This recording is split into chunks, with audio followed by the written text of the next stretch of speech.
Hi dear students, ఈ వీడియోలో మనము తెలంగాణలో 2023 జరిగినటువంటి ఎంసెట్ ఎగ్జామ్లో ఇచ్చినటువంటి physics previous year question discuss చేయబోతున్నాం. అది కూడా ఎలక్ట్రోమాగ్నెటిక్ ఇండక్షన్ చాప్టర్ నుంచి ఇచ్చినటువంటి క్వశ్చన్స్ డిస్కస్ చేయబోతున్నాను. సో వీడియోలో ఉన్న కంటెంట్ మీకు అర్థం కావాలంటే స్కిప్ చేయకుండా చూడండి. 100% మీ కంటెంట్ రీచ్ అయి తీరుతుంది. ఓకే,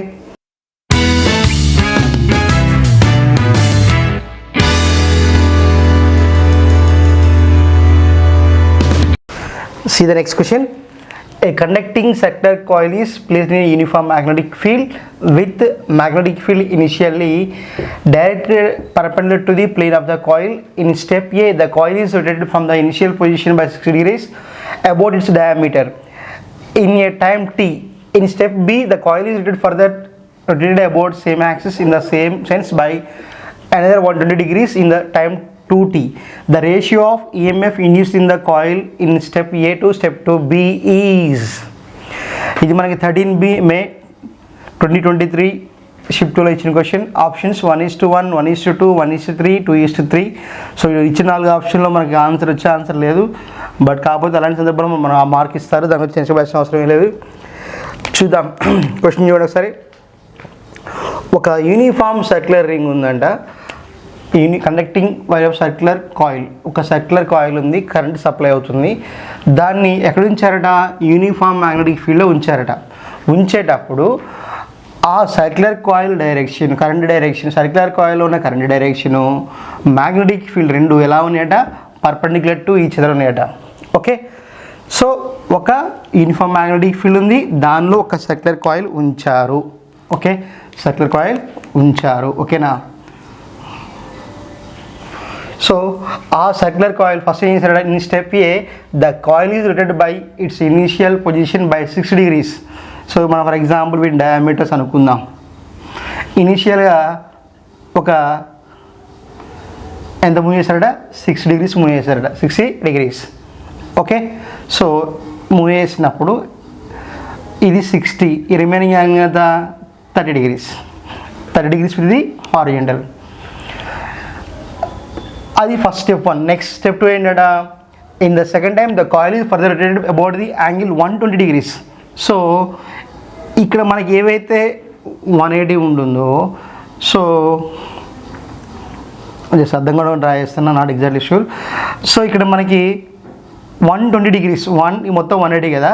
సో ఇక్కడ దాకా మూవ్ చేస్తారు అనుకుందాం, లేదా సో ఇక్కడ నుంచి ఇక్కడ తీసుకొచ్చాం. సో ఇది మొత్తం ఎంత? 120 degrees. అప్పుడు ఇది ఎంత అవుతుంది? యాంగిల్ 60 degrees అవుతుంది, 60 degrees అవుతుంది. ఈ రెండు సందర్భాల్లో మనకి ఎంత ఈఎంఎఫ్స్ అనేది చేంజ్ అవుతాయి, వాటి ఈఎంఎఫ్స్ యొక్క రేషియోస్ ఎంత అంటున్నాడు. ఓకేనా? అది మనకి ఇచ్చినటువంటి క్వశ్చన్. సో ఈ డయాగ్రామ్స్తో మనకు పని ఏమిలో డైరెక్ట్ ఒక ఫార్ములా గుర్తుపెట్టుకోండి. Epsilon is equals to -dπ/dt, self induction formula according to the Faraday's law of electromagnetic induction. So మనకు తెలుసు కదా, phi is equals to what? B dot A and phi is equals to BA cos θ అని తెలుసు. అప్పుడు epsilon is equals to -d/dt of BA cos θ రాస్తాం, BA cos θ రాస్తాం. అప్పుడు epsilon is equals to B is constant, E also constant and d/dt of cos θ. d/dt of cos means what? Minus sin. అప్పుడు ఏమవుతుంది? we will get BA sin θ. Minus of minus plus కాబట్టి epsilon is equals to BA sin θ. So దీన్ని ఎప్పుడు ఏం రాయొచ్చు? Epsilon is proportional to sin θ రాసుకోవచ్చు. అప్పుడు epsilon 1/ε2 is equals to sin θ 1/sin θ 2 రాసుకోవచ్చు. సో ఫస్ట్ 60 కాబట్టి ఇక్కడ ఏం రాసిన? సైన్ ఆఫ్ 90 - 60 అవుతుంది. 90 - 60 అంటే ఏమవుతుంది? 30 degrees బై నెక్స్ట్ వన్ ఎంత? సైన్ ఆఫ్ ఫస్ట్ ఏమో యాంగిల్ θ1 ఎంత? 90 - 60 అండ్ నెక్స్ట్ వన్ ఎంత? 180 - 120. సో అంటే ఎంత? Sine 60 degrees. అప్పుడు epsilon 1/ε2 is equals to 1/2/√3/2, that is equals to what? 1/√3. Therefore epsilon 1 is to epsilon 2 is equals to what? 1:√3. So మనకి ఒకవేళ options ఇలా ఇచ్చుంటే కరెక్ట్ ఉండేది, థర్డ్ ఆప్షన్ రైట్ ఉండేది. బట్ మనకి ఇచ్చిన ఆప్షన్ అదే కాబట్టి will get the mark. This the right answer. Okay, question metal detector works on the principle of, ఇది మనకి 14 May 2023 ఇచ్చాడు. మెటల్ డిటెక్టర్ అనేది ఏ ప్రిన్సిపల్ని బేస్ చేసుకొని పనిచేస్తుంది అంటున్నాడు. ఇది కలిసి డైరెక్ట్ బిట్ 10th క్లాస్ నుంచి వస్తూనే ఉంటుంది. సో ఫస్ట్ది ఓమ్స్ లా, కూలుమ్స్ లా, ఎలక్ట్రోమాగ్నెటిక్ ఇండక్షన్, స్టీఫాన్స్ లా. సో మనకి ఆన్సర్ వచ్చేసి electromagnetic induction is the right one. So ఇక్కడ ఎందుకు అంటే మెటల్ డిటెక్టర్ ఏం చేస్తుందంటే అది it can produces the varying of magnetic field. Magnetic field ఎప్పటికప్పుడు వ్యారీ అవుతూ ఉంటుంది దేంట్లో, మెటల్ డిటెక్టర్లో. ఎప్పుడైతే మనకి ఏదైనా మెటల్ గన్ కానీ ఏమైనా తీసుకొచ్చినప్పుడు ఆ మెటల్ డిటెక్టర్లోకి ఎంటర్ అయినప్పుడు ఏమవుతుందంటే ఆ మెటల్ డిటెక్టర్ యొక్క మ్యాగ్నెటిక్ ఫీల్డ్ వల్ల లోపల ఏం జరుగుతుందంటే మ్యాగ్నెటిక్ ఫ్లక్స్ అనేది చేంజ్ అవుతుంది. మ్యాగ్నెటిక్ ఫ్లక్స్ చేంజ్ అవ్వడం వల్ల మనకి ఎడీ కరెంట్స్ అనేవి ప్రొడ్యూస్ అవుతాయి. ఆ ఎడీ కరెంట్స్ని మనకి ఆటోమేటిక్గా మెటల్ డిటెక్టర్ అనేది ఐడెంటిఫై చేస్తుంది, అప్పుడు సౌండ్ అనేది వచ్చేస్తుంది. సో కాబట్టి ఎలక్ట్రోమాగ్నెటిక్ ఇండక్షన్ రైట్ ఆన్సర్. ఏవైతే మెటల్ డిటెక్టర్ ఉంటుందో అది వ్యారింగ్ మ్యాగ్నెటిక్ ఫీల్డ్ ప్రొడ్యూస్ చేస్తుంది. అది వ్యారింగ్ మ్యాగ్నెటిక్ ఫీల్డ్ ప్రొడ్యూస్ చేస్తున్నప్పుడు అంటే ఆల్రెడీ అక్కడ మ్యాగ్నెటిక్ ఫీల్డ్ ఉందని అర్థము. ఏదైనా మెటల్ అనేది తీసుకొచ్చినప్పుడు ఆ మెటల్ అనేది దాంట్లో ఎక్స్పోజ్ అవ్వడం వల్ల అప్పుడు మనకి ఫ్లక్స్ అనేది చేంజ్ అవుతుంది. ఫ్లక్స్ అనేది చేంజ్ అవ్వడం వల్ల ఈఎంఎఫ్ జనరేట్ అవుతుంది. ఆ ఇండ్యూస్ ఈఎంఎఫ్ వల్ల మనకి కరెంట్ జనరేట్ అవుతుంది. ఆ కరెంట్ మనం ఏమన్నాం, ఎడ్డీ కరెంట్ అంటున్నాం. ఆ ఎడ్డీ కరెంట్ని మనకి డిటెక్టర్ అనేది ఐడెంటిఫై చేస్తుంది, అప్పుడు మనకి పర్టికులర్ సౌండ్ అనేది వస్తుంది. సో మనకి కాబట్టి option C is the right one. See the next question. A copper of disc of radius 0.1 meter rotates about an axis passing through its center and perpendicular to its plane with 10 revolutions per second in a uniform transverse magnetic field of 0.1 Tesla. The EMF induced across the radius of the disc is. ఇది మనకి 14 May 2023 shift 1 ఇచ్చాడు. Options వచ్చేసి π/10 volts, 2π/10 volts, 10π millivolts, 20π millivolts. విషయం ఏంటంటే ఒక copper disc ఉందట. ఆ copper disc radius ఏంటంట 0.1 మీటర్ అట. సో ఈ డిస్క్ అనేది సర్క్యులర్ డిస్క్ ఉంది, అది రొటేట్ అవుతూ ఉందట. దీంట్లో ఒక మ్యాగ్నెటిక్ ఫీల్డ్లో రొటేట్ అవుతుంది. సో ఒక మ్యాగ్నెటిక్ ఫీల్డ్ రొటేట్ అవుతుంది. సో అయ్యే క్రమంలో మనకి ఇక్కడ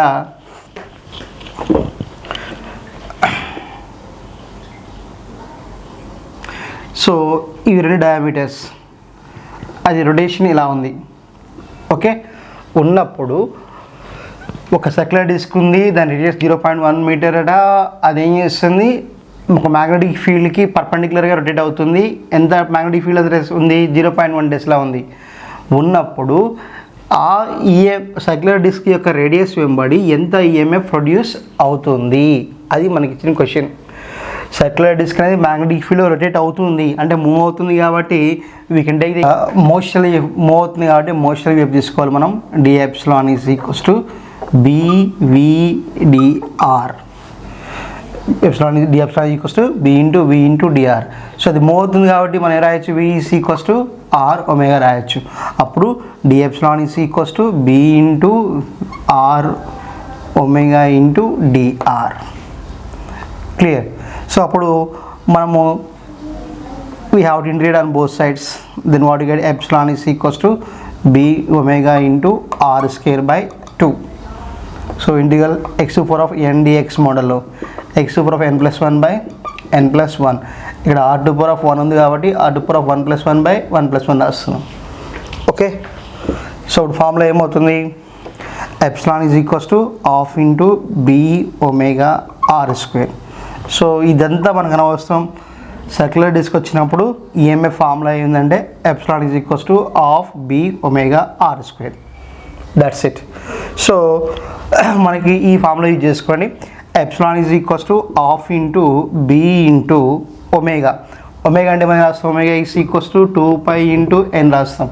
ఎన్ అంటే ఏంటి, నెంబర్ ఆఫ్ రొటేషన్స్ కాబట్టి 2πn into R. Clear. So epsilon is equals to 1/2 into B value ఎంత ఉంది, 0.1 టెస్లా ఉంది.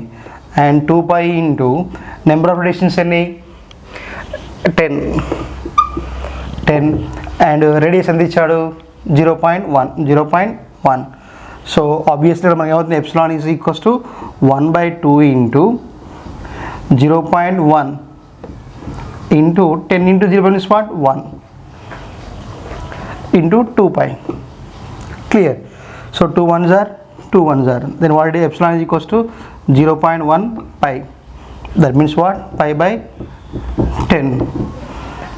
Pi by 10. Therefore epsilon is equals to pi by 10 volts. కాబట్టి మనకి option A is the correct one.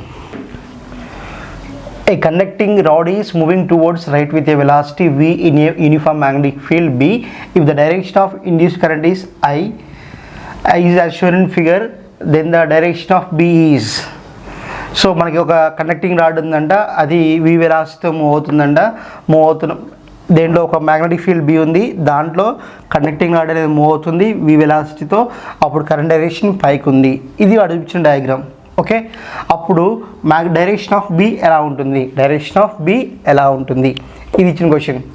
ఒక uniform magnetic field ఉంది B, దాంట్లో ఒక conductor move అవుతుంది, దాంట్లో కరెంట్ ఐ ఉంది, కరెంట్ డైరెక్షన్ ఐ చూపిస్తున్నాం. అయినప్పుడు మ్యాగ్నెటిక్ ఫీల్డ్ ఏ డైరెక్షన్లో ఉంటుందని చెప్తున్నాడు. ఇది మనకి 14th May 2023 ఇచ్చాడు షిఫ్ట్లో. ఫస్ట్ ఆప్షన్ ఏముందంటే in the plane of paper towards right. Okay, towards right అన్నాడు. Next in the plane of paper towards left. Third one perpendicular to the plane of the paper and into the plane of the paper. And the perpendicular to the plane of the paper and out of the paper. ఒకటేం first ఏమన్నా అంటే plane of the paper డైరెక్షన్లో ఉంటుంది కానీ right move అవుతుంది అన్నాడు. Second ఏమో in the plane of paper left move అవుతుంది అన్నాడు. అండ్ థర్డ్ ఏమో perpendicular to the plane of the paper and ఇది ఇంటూ ద పేపర్ అన్నాడు. Okay, plane of the paper perpendicular move అవుతూనే కానీ ఇంటూ ద పేపర్ ఉంటుంది అన్నాడు. Next perpendicular to the plane of the paper and out of the paper అని ఇచ్చాడు. ఇవి మనకి ఇచ్చినటువంటి ఆప్షన్స్. ఈ సిచ్యువేషన్ తగ్గట్టు మనకి ఇక్కడ ఫ్లెమింగ్స్ రైట్ హ్యాండ్ థంబ్ రూల్ని ఐడెంటిఫై చేస్తూ మనము ఎక్స్ప్లెయిన్ చేయాల్సి ఉంటుంది. సో ఎప్పుడైతే థంబ్, 4 ఫింగర్, మిడిల్ ఫింగర్ ఇలా స్ట్రెచ్ చేసినప్పుడు ఇక్కడ థంబ్ని ఏం చూపిస్తాడంటే డైరెక్షన్ ఆఫ్ వెలాసిటీ చూపిస్తాడు, 4 ఫింగర్నేమో మ్యాగ్నెటిక్ ఫీల్డ్ చూపిస్తున్నాడు, అండ్ మిడిల్ ఫింగర్నేమో కరెంట్ చూపిస్తాడు. దీన్ని మనం ఎగ్జాక్ట్గా అప్లై చేస్తే అప్పుడు ఏమవుతుందంటే మనకి ఫర్ ఎగ్జాంపుల్ ఇది డైరెక్షన్ ఆఫ్ మోషన్ అన్నాం. What is direction of motion అంటున్నాం, and this is the direction of field అంటున్నాం, and this is the direction of current. So ఇప్పుడు ఇది ప్లేన్ ఆఫ్ ద పేపర్ అనుకోండి, అప్పుడేమవుతుందంటే that should be into the plane of paper and perpendicular to the plane of the paper. Okay, so thumb ఈ direction ఏమో thumb చూపిస్తుంది, ఇదేమో 4 finger చూపిస్తుంది, ఇదే మిడిల్ ఫింగర్ చూపిస్తుంది. సో ఇక్కడ మనకి I and B both are perpendicular, and B కూడా ఏమవుతుందంటే ప్లేన్ ఆఫ్ ద పేపర్కి పర్పెండిక్యులర్ ఉంటుంది కానీ into the plane of paper ఉంటుంది. సో కాబట్టి మనకి ఇచ్చిన ఆప్షన్స్లో option C is the right one.